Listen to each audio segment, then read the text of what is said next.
शनिवारी अंबरनाथमध्ये गणेशोत्सव मोठ्या उत्साहात साजरा करण्यात आला। ढोल ताशा पथकांचा निनाद, बँड पथकाचे मधुर सूर, नगर वादनासह सनई चौघड्यांचे मंजूळ सूर, मंगलमूर्ती मोरयाचा जयघोष अशा उत्साही वातावरणात गणरायाचं स्वागत करण्यात आलं। याच अनुषंगाने भारतीय जनता पार्टीच्या अनुसूचित जाती जमाती अध्यक्षा ज्योती डोंगरे यांच्या वतीने वॉर्ड क्रमांक 42 महालक्ष्मी नगर खदान रोड येथील सर्व गणपती मंडळांना तसेच घरगुती गणपतींना आरतीच्या ताटाचे वाटप करण्यात आले आहे।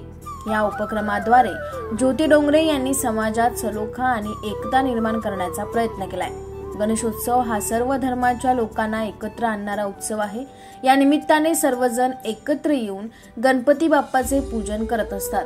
ज्योती डोंगरे यांनी याच भावनेतून सर्व गणपती मंडळांना तसेच घरगुती गणपतींना आरतीच्या ताटाचे वाटप करून उत्सवात अधिक भर घातली आहे।